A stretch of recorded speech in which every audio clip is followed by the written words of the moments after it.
হরে কৃষ্ণ, রাধে রাধে। কৃষ্ণ ভুলি যে জীব ভোগ বাঞ্ছা করে, নিকটস্থ মায়া তারে জাপটিয়া ধরে। সম্মানীয় দর্শক শ্রোতা বন্ধু, এই পর্বে আমরা আপনাদের জানাবো ভগবানের শয়ন একাদশী ব্রত মাহাত্ম্য। 2024 সালে শয়ন বা দেব শয়নী একাদশী কবে পড়েছে, তার পারণের সময়, পারণ ও সংকল্প মন্ত্র লিখিত রূপে, কি খাবেন কি খাবেন না, কি করবেন এবং কি এই দিন ভুলেও করবেন না, এবং এই একাদশী করলে কি চমৎকার ফল লাভ করা যায়, সে সমস্ত বিষয়ে বিস্তারিত। এবং এই একাদশী ব্রতে সর্বোচ্চ ফল লাভ করতে গেলে এই দিন আপনারা কি কি করবেন সে সম্পর্কেও একটি সামগ্রিক ধারণা এই পর্বে আপনাদের জানানো হবে। চলতি বছরে শয়ন বা দেব শয়নী একাদশী কিন্তু সারা বিশ্বে একই দিনে পালিত হবে। সেই দিনটি হলো আগামী 17 জুলাই বুধবার। শয়ন একাদশীর মহিমা খুব সুন্দরভাবে ভবিষ্যত্তর পুরাণে বর্ণনা করা হয়েছে। যুধিষ্ঠির মহারাজ পরম পুরুষোত্তম ভগবান শ্রীকৃষ্ণের কাছে আষাঢ় মাসে শুক্লপক্ষের একাদশীর নাম কি তা জানতে চাইলে ভগবান বলেন, আষাঢ় মাসে শুক্লপক্ষের একাদশীর নাম শয়ন একাদশী।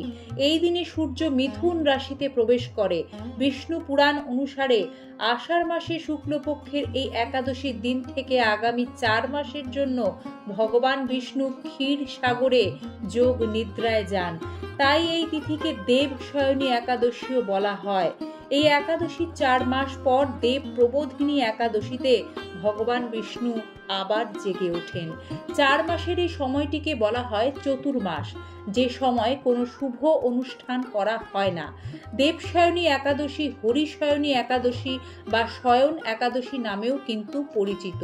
শাস্ত্রে বলা হয়েছে দেবশয়নী একাদশী সূর্য, চন্দ্র ও প্রকৃতির তেজস উপাদানগুলিকে হ্রাস করে, যার কারণে এই সময়কালে শুভ কর্মের ফল পাওয়া যায় না। সেই কারণেই চতুর্মাসে শুভ কার্যে বারণ থাকে।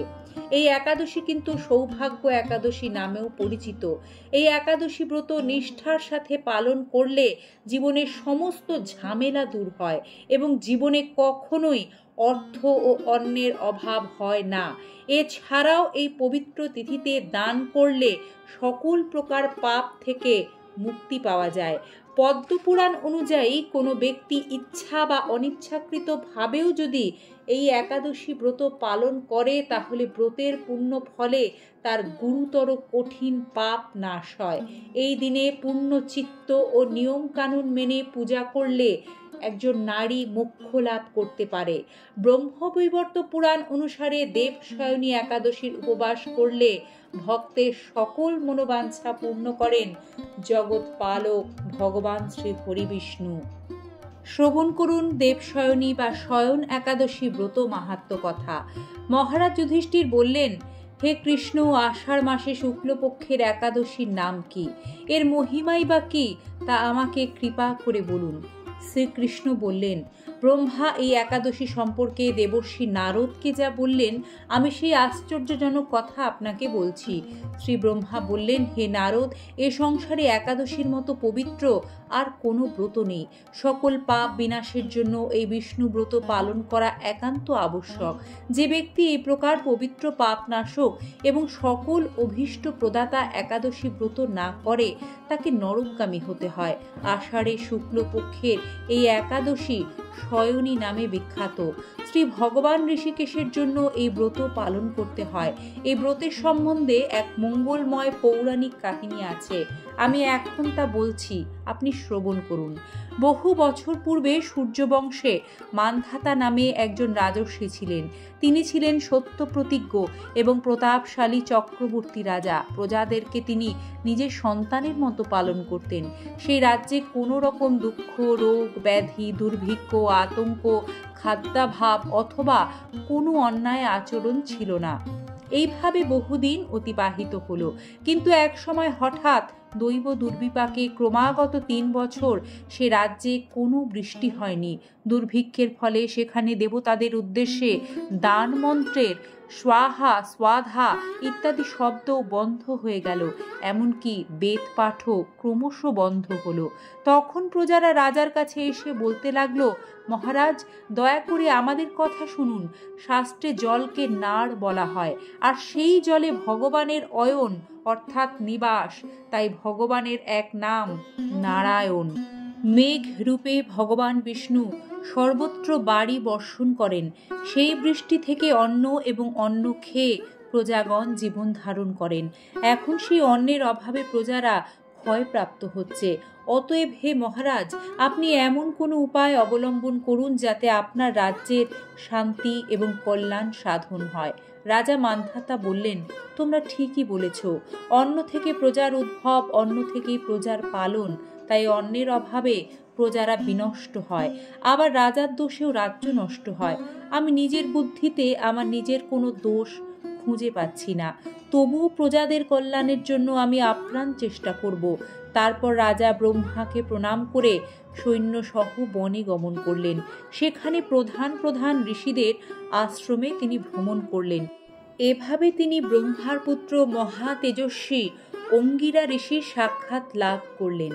তাকে দর্শন মাত্রই রাজা মহানন্দে ঋষির চরণ বন্দনা করলেন। মুনিবর তাকে আশীর্বাদ ও কুশল জিজ্ঞাসা করলেন। রাজা তখন তার বনে আগমনের কারণ সবিস্তারে ঋষির কাছে জানালেন। ঋষি অঙ্গিরা কিছু সময় ধ্যানস্থ থাকার পর বলতে লাগলেন, হে রাজন, এটি সত্য যুগ। এই যুগে সকল লোক বেদ পরায়ণ এবং ব্রাহ্মণ ছাড়া অন্য কেউ তপস্যা করে না। এই নিয়ম থাকা সত্ত্বেও এক শূদ্র রাজ্যে তপস্যা করছে। তার এই অকার্যের জন্যই রাজ্যের এই দুর্দশা। তাকে হত্যা করলেই সকল দোষ দূর হবে। রাজা বললেন, হে মুনিবর, তপস্যাকারী নিরপরাধ ব্যক্তিকে আমি কিভাবে বধ করব? আমার পক্ষে সহজ সাধ্য অন্য কোনো উপায় থাকলে আপনি দয়া করে আমাকে বলুন। তদুত্তরে মহর্ষি অঙ্গিরা বললেন, আপনি আষাঢ় মাসে শুক্লপক্ষের শয়নী নামে প্রসিদ্ধা একাদশী ব্রত পালন করুন। এই ব্রতের প্রভাবে নিশ্চয়ই রাজ্যে বৃষ্টি হবে। এই একাদশী সর্বসিদ্ধিদাত্রী এবং সর্ব উপদ্রব নাশকারিণী। হে রাজন, প্রজা ও পরিবারবর্গ সহ আপনি এই ব্রত পালন করুন। মুনিবরের কথা শুনে রাজা নিজ প্রাসাদে ফিরে গেলেন। আষাঢ় মাস উপস্থিত হলে রাজ্যের সকল প্রজা রাজার সাথে এই একাদশী ব্রতের অনুষ্ঠান করলেন। ব্রত প্রভাবে প্রচুর বৃষ্টিপাত হলো। কিছুকালের মধ্যেই অন্নাভাব দূর হলো। ভগবান ঋষিকেশের কৃপায় প্রজাগণ সুখী হলো। এ কারণে সুখ ও মুক্তি প্রদানকারী এই উত্তম ব্রত পালন করা সকলেরই অবশ্য কর্তব্য। এই দেবশয়নী একাদশীর উপবাস পদ্ধতি। দেবশয়নী একাদশীর দিন আপনারা ব্রহ্ম মুহূর্তে ঘুম থেকে উঠে স্নান ও ধ্যান করবেন। এই দিন কিন্তু বেশি বেলা অবধি আপনারা একেবারেই ঘুমোবেন না। এরপর একটি চৌকিতে একটি লাল বা হলুদ কাপড় বিছিয়ে ভগবান বিষ্ণুর একটি মূর্তি বা ছবি স্থাপন করুন এবং চারদিকে গঙ্গা জল ছিটিয়ে দিন। তারপর ষোড়শোপচার পদ্ধতিতে ভগবান বিষ্ণুর পুজো শুরু করুন। ভগবান বিষ্ণুর হলুদ রং অত্যন্ত প্রিয়, তাই তাকে হলুদ ফুল, হলুদ ফল, অবশ্যই তুলসী পত্র অর্পণ করবেন এবং এই দিন তুলসী মহারানীকে কিন্তু জল অর্পণ করতে একেবারেই ভুলবেন না। এরপর ধূপ প্রদীপ জ্বালিয়ে ব্রত কথা পাঠ এবং শ্রবণ করুন। পুজোর পরে ভগবান বিষ্ণু এবং মা লক্ষ্মীর আরতি করুন। বিষ্ণু সহস্র নাম পাঠ করতে পারেন। ভগবান বিষ্ণুর পুজোর পর এই দিন পারলে অশ্বত্থ ও কলা গাছের পুজো যদি করতে পারেন, অসম্ভব ভালো ফল কিন্তু লাভ করা যাবে এবং সামর্থ্য অনুযায়ী দান করতে ভুলবেন না। একাদশী তিথিতে পঞ্চ রবিশস্য বর্জনীয়। নেশাশক্তি থেকে বিরত থাকতে হবে।